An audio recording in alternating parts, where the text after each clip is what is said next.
స్వామివారి పేరు అమృతలింగేశ్వరుడు. ఇక్కడ చుట్టూ క్లాతులు పెట్టి కనిపిస్తున్నాయి కదా, అవి 9 రకాల నవ పాషాణ లింగాలు. ఈ 9 రకాల నవ పాషాణ లింగాలకి నవరసాలతో అభిషేకం చేస్తారు. ఈ 9 రకాల నవ పాషాణ లింగాల నుంచి పాషాణం తీసి ఈ స్వామివారిని ఉద్భవించారు. ఆయన పేరే అమృతలింగేశ్వరుడు. అదేంటండి, స్వామివారికి వివిధ రకాలమైన పేర్లు ఉన్నాయి కదా, అమృతలింగేశ్వరుడు అని ఎందుకు పెట్టామంటే, కైలాసగిరి పర్వతంలో పరమేశ్వరుడు విషాన్ని తాగి దేవతలకి అమృత రూపంలో అయితే ఎలా ఇస్తాడో, 9 రకాల నవరసాలతో స్వామివారికి అభిషేకం చేసిన జలాన్ని మనకి అమృత రూపంలో ఇస్తాడనమాట. మనం దాన్ని స్వీకరించడం వల్ల మనలో ఉన్న 132 రోగాలకు నివారణ జరుగుతుంది. అయితే స్వామివారికి అభిషేకం చేసిన జలాన్ని టెస్ట్కి ఇచ్చారనమాట.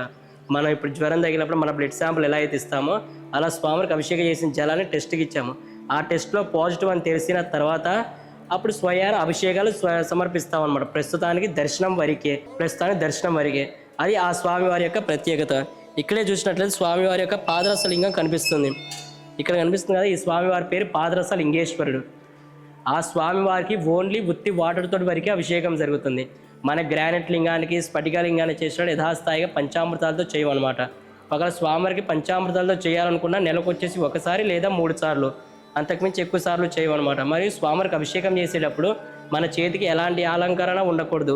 అలంకరణ అంటే కొంతమంది బంగారు ఉంగరాలు కానీ, బంగారపు కడియాలు, బంగారు బ్రాస్లెట్లు పెట్టుకుంటారు కదా, అవి కూడా ఉండకూడదు. ఎందుకు ఉండకూడదు అంటే, ఇనుముని తుప్పెలా తినేస్తుందో పాదరసలింగానికి అభిషేకం చేసేటప్పుడు ఆ బంగారం బై మిస్టేకులు తగలడం వల్ల అది ఆవిరి రూపంలో కరిగిపోతుంది అనమాట.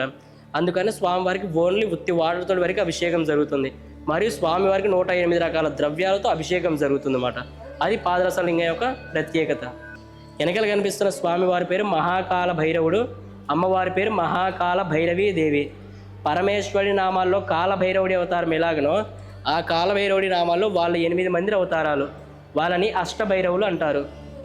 ఒక్కొక్క స్వామివారికి ఒక్కొక్క నామకరణ ఉంటుంది. స్వామివారి పేరు మహాకాల భైరవుడు. స్వామివారికి వెళ్ళి ఉన్న 4 పేరు అసితాంగ భైరవ, భీషణ భైరవ, రురు భైరవ, కపాల భైరవ. అవి వారి యొక్క 4 పేరు అనమాట. ఇక్కడ కనిపిస్తున్న అమ్మవారి పేరు మహాకాల భైరవీ దేవి. ఇటు సైడ్ ఉన్న స్వామివారి పేరు ఉన్మత్త భైరవ, క్రోధ భైరవ, సంహార భైరవ, చండ భైరవ. 8 రకాల భైరవులు అనమాట. స్వామివారి దగ్గర విశేషంగా పూజలు చేయించుకుంటారు. ఆ పూజలు దేనికోసం అంటే, మనకి దృష్టి దోష, గ్రహపీడ, గ్రహశాంతి, శత్రు నివారణార్థం. అంటే ఇప్పుడు మనం ఒక మంచి పని చేయడానికి వెళ్ళినప్పుడు వెనక నుంచి పలానా అబ్బాయి అలా చేశాడు, పలానా అబ్బాయి ఇలా చేశాడు అని చెప్పి మనకి శత్రువులు పెరుగుతారు, వాటి నుంచి దూరం పెడతారనమాట. ఇంకొకటి ప్రయోగ దోషాలు, మన మీద చేతబడి కానీ, బ్లాక్ మ్యాజిక్ కానీ, వశీకరణలు కానీ ప్రయోగాలు చేస్తారు కదా, వాటి నుంచి రక్షిస్తాడు. ఇంకొకటి దాటింపు దోషాలు, ఇప్పుడు వయసులో పెద్దవారికి కానీ లేదా చిన్నపిల్లగారికి కానీ ఆరోగ్యం బాగలేదంటే వాళ్ళకి మిరపకాయలు ఉప్పేసి తిప్పేసి 4 రోజుల దగ్గర పడేస్తారు. అది చూసుకోకుండా మనం దాన్ని తొక్కడం కానీ, లేదా ఆ స్థలం నుంచి నడవటం కానీ, లేదా దాని నుంచి దాటుకుండా వెళ్ళడం కానీ, వాటి నుంచి కూడా రక్షిస్తాడు అనమాట. సర్వ రోగాలకి, సర్వ పాపాలకి, సర్వగ్రహాలని అన్నిటి నుంచి విముక్తి కలిగించి ఒక మనిషిని ఉన్నత స్థాయిలో పెట్టేవాడే మహాకాల భైరవుడు అనమాట. పెళ్ళైన వాళ్ళైతేనేమో సంతాన యోగ్యత కోసం కానీ, పెళ్లి కాని వాళ్ళు అయితేనేమో పాణిగ్రహణ యోగ్యత కోసం కానీ, వయసులో పెద్దవాళ్ళు అయితేనేమో ఆరోగ్యపరంగా కానీ, పిల్లగాళ్ళు అయితేనేమో చదువు పరంగా కానీ, దేని పరంగా అయినా స్వామివారి యొక్క అనుగ్రహం ఉంటే అన్నిటికీ మంచి జరుగుతుంది అనమాట. ఆయన పేరే మహాకాల భైరవుడు.